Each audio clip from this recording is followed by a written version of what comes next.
Hello, and welcome to the greatest interview in sports. This show has never happened before, so that's quite an egregious statement, but I'm going to stick by it. This show is called Two Stools, Two Beers with Pat McAfee. Today's guest was a walk-on at Rutgers University, the powerhouse football team right there in New Jersey.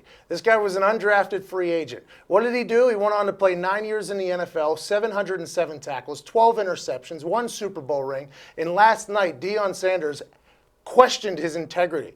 So today we're going to roll with it. Welcome to Two Stools, Two Beers. This is Gary Brackett, my first ever guest. Thank you so much, man. No problem, man. Thanks for having me. How are you? Doing great, man. How about yourself? I'm retired. You're retired. Congrats on retired, man. Hey, cheers to you, buddy. Cheers man. to us. You're drinking this, right? Coors Light, Bud Light, Natty Light. It's so good. That's really good beer. It's great beer. What was it? What do you think beer that was? I don't know. Who do you want to sponsor the show? I think it was Busch Light. I think it was Busch Light. They had some strong commercials in the Super Bowl, great, man. Great. I think it's my favorite beer. You know, I love just drinking Bud Heavy and Busch Light and Natty Light and Coors Light and Yingling and you just name it. I love it all. Whoever wants to give us money, We're right? all in. All right, Gary, let's get right to it. Last night, Deion Sanders. Yes. On NFL Network with LaDainian Tomlinson, was questioned about the Patriots' legacies with the asterisks. Now, I think you and I both agree. Right. What the Patriots have done has been incredible, right? Oh, no. Great team. Not haters. Fantastic. Bill Belichick, greatest coach in the history of the Ever. game. Tom Brady, incredible football player. I think unarguably the best quarterback. Of all time. So no hating here. No, not at all. So they put in some asterisks, obviously, because there's been a couple things that have popped up via Deflategate, which was complete ridiculous bullshit that kind of got blown out of proportion. Right. I happened to be in the game that happened. I never touched the balls, but our GM started it all, blah, blah, blah. They kind of ran it. Then you got the filming of the signs and all that Spygate. stuff. Spygate, and that got brought up. Sure. So then Deion decided to pivot, and he said, let's act like the Indianapolis Colts weren't doing the same thing. Looking to the side, seeing the signals, kind of calling out the plays.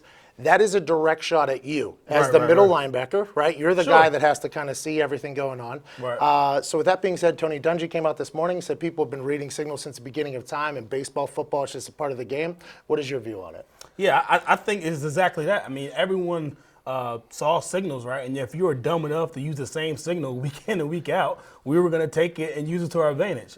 But I think with him saying that we cheated is like, no, the Patriots got caught cheating, like filming, and actually had evidence against it. Yeah, that's a big difference. It's a huge difference. And that's a huge shot saying somebody cheated. I mean, he's taking a shot at the winningest decade in NFL history, which is the Colts own, which you were a part of. Super Bowl championships, all that. I mean, saying you're cheating, that's gigantic shots. It is. But the thing is kind of, and someone called me today, was like, hey, did you hear about they said you were cheating? Like, who? When? Like, I never heard it before. Have you ever heard that before? No, I never heard it. Never heard it. And then do you think Deion would have kept it to himself for 10 years? Yeah. If that was the case? He's been on TV a long time. A long time. A lot of airtime. He could have let that out. So it's just amazing that he chose this moment to say, hey, yeah, the Colts back in 07 cheated. How many formations does an offense normally run? You were a Mike linebacker for the winningest decade in NFL history. How many formations does an offense normally run? Depends on offense, 5 to 7. How many plays are in each formation? Probably 3 to 10.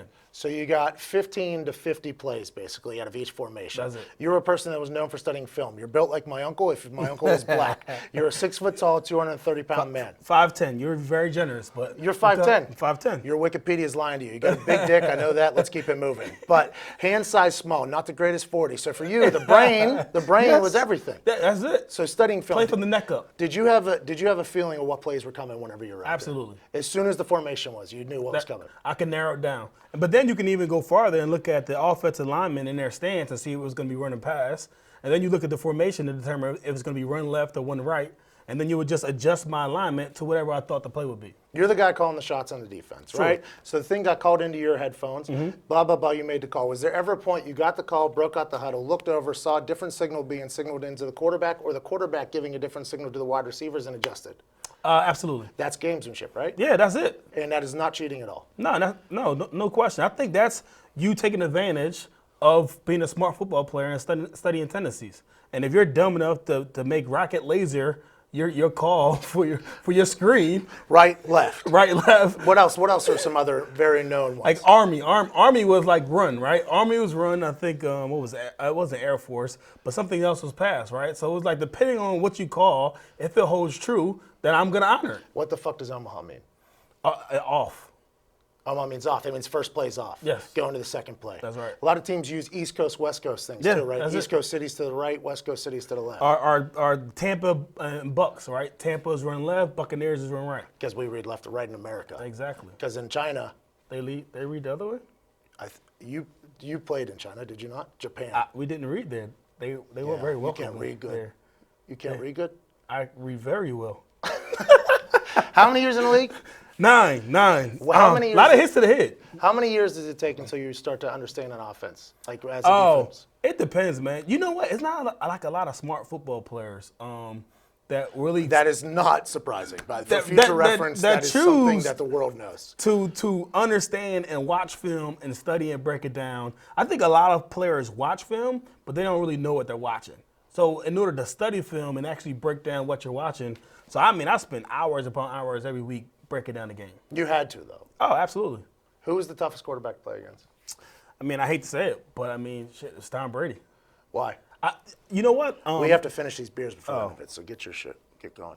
Actually, this is the first time, so there are no real rules. Okay. But I would appreciate it for the If we can- respect of this. We can set the bar, though. yeah, If we did it, should then- finish the okay. beers before the end. So Tom Brady is the best quarterback you ever played against? So most of the times on Wednesday, you come in, you get a sheet, and you break down what the offensive game plan is going to be and how we're going to attack them defensively.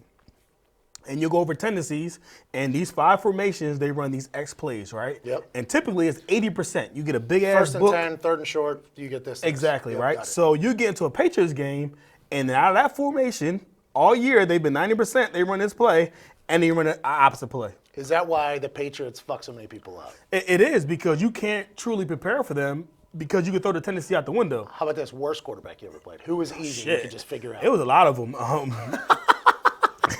But I remember David Carr back in Houston, those days. Yeah, That was we like would have fun. a lot of fun doing it. We would call them like stat games. I can remember one time in the RCA Dome. Did you see what he did last week in the NFL Network, though? No, I in a didn't. full suit. He did this target practice thing where he went boom, boom, boom, boom. He hit all these yeah? targets in a suit.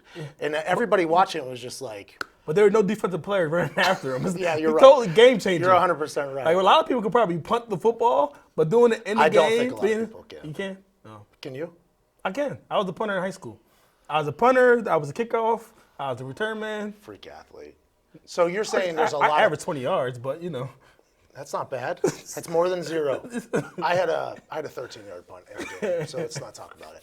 So you would say the percentages of quarterbacks in the league, there's about, 5% really good, tough to read? Elite, yeah. And then everybody else you can figure out, basically. No, I think there's more tiers than that. I think it's like your elite quarterbacks, your middle of the row, and then I think it's just like your ones Trying that to are find their way. like Ruining a whole fucking organization. whoever plays for Cleveland Browns, like the last. Jesus, they've had a Is rough this go. Oh man. God And, damn. and they keep on picking number 1. It's just like they have another number 1 pick. Like You would think they wouldn't miss at every some time. point, law of averages is on their side. Because Pep Hamilton, I got a chance to hang out with him. He went to Cleveland last year. He's in Michigan now. He said, I'm getting the fuck out of here. But he was a good coach. Yeah, And solid. This year, they almost lost every fucking game. Yeah. I mean, that's an interesting dilemma there. Yeah, it is. So what we're trying to say is you didn't cheat. No, not at all. And Deion Sanders took a shot at your integrity, the Sure. Colts' integrity, the winningest decade in NFL history, called you cheaters, called the Patriots, said what they were doing was, kind of asterisks, and it's all bullshit. Yeah, I think so. I respect that. By the way, we got to go here. This conversation's over. I'm done with it. Are you going to chug?